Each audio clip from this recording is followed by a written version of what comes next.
नमस्कार आपण समस्त को ओम दीपा ओडिया किचन को मु स्वागत करुच्ची। आज मु गाजर रे एक यूनिक रेसिपी शेयर करुच्ची। प्लीज वीडियोटी को आपण मैंने संपूर्ण देखंतु। आ जदि मो चैनल रे नुआ अछंती ताहले सब्सक्राइब कर दियंतु। एबे चलंतु हमर एही रेसिपी स्टार्ट करिबा। देखंतु एठी मु प्रथमे दुईटी गाजर को नैची आ सही गाजर रो ऊपर चोपा को भलो भाबे बाहर कर देबा। गाजर रो चोपा को एठी बाहर कला परे मु यहा को भलो भाबे धोई देइथिली। एही परी छोट छोट पीस करी गाजर को सब काटी नैची। आ एठी देखंतु मु गोटे मिक्सचर जार नै जाईची। आ एही गाजर को सही मिक्सचर जार रे सब देइ देबा। आ एठी मु कवर लगेई गाजर को भलो भाबे पेस्ट बनि नउची। देखंतु मु एही परी भाबरे गाजर को भलो भाबे ग्राइंड कर नैची। एबे हमर रसमलाई बनेबा पई प्रथमे मलाई प्रस्तुत कर नउची। और मलाई प्रस्तुत करिया पई देखंतु मु एठी गोटे पैन गरम कर नैची। आ सही पैन रे 500 ग्राम खीर को ऐड कर देउची।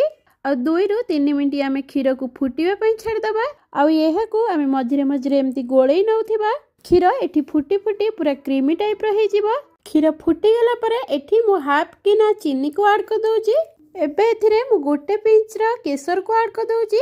केसर को ऐड करिबा द्वारा एहार कलर आ टेस्ट मध्ये अधिक भल लागिबा। आ आपण मानक पाखरे जदि केसर नाही ताहले फूड कलर मध्ये यूज करि परंती। केसर दबा द्वारा मलाई रो टेस्ट मध्ये अधिक भल होइथाय। आ एहार स्मेल आ टेस्ट मध्ये अधिक भल आसीबा। केसर देला परे मु एबे एहा को गोळेई की खीर रे भल भाबे फुटेई देली। आ देखंतु एबे मु एथिरे सब ड्राई फ्रूट्स को ऐड कर दउची। एबे मु एथिरे गोटे चम्मच मिल्क मेड को ऐड कर दउची। मिल्क मेड देला परे मु एहा को भलो भाबे गोळेई दउची। और देखंतु खीर एठी हमर भलो भाबे फुटी की आमे एही परि भाबरे हमर एठी रसमलाई प्रस्तुत करिबा।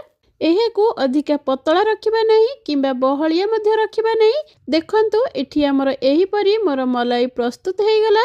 एबे सेथिरे मु 3टी गुजराती गुंड को देई दउची। एठी मीठा प्रस्तुत करिया पई आमे गोटे पैन नेइचे। सेही पैन गरम होला परे मु एठी गोटे चम्मच गुआ घियो को ऐड कर दउची। एबे एथिरे मु ग्राइंड करे रखितेबा एही गाजर को सब ऐड कर दउची। आ गाजर को देला परे मु एठी घियो रे एहा को भलो भाबे गोळेई दउची।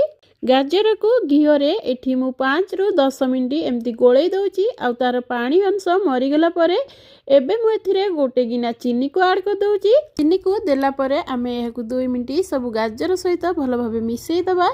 मिसेला परे जेहेतु हमर एठी मीठा आइटम बनाउजे आमे सेथिरे अल्प टिके लूण को ऐड कर दबा। आ एबे मु एथिरे हाफ किना सुजी को ऐड कर दउची। सुजी को देला परे एहा को सब गोळेई नबा।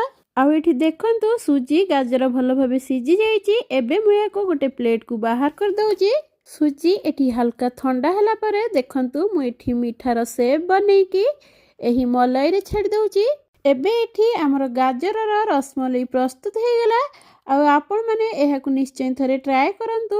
एही रसमलाई बहुत सॉफ्ट मध्ये हेची। आपण माने निश्चय थरे ट्राई करंतु। केमती लागिला मते कमेंट रे मतामत दियंतु। आ जदि पसंद लागि थाए ताहले लाइक शेयर सब्सक्राइब कर दियंतु। पाखर थिबा बेल आइकन को क्लिक करंतु जहा द्वारा आपण माने नुआ नुआ रेसिपी रो वीडियो सर्वप्रथम पाई परिबे। रहुची नमस्कार।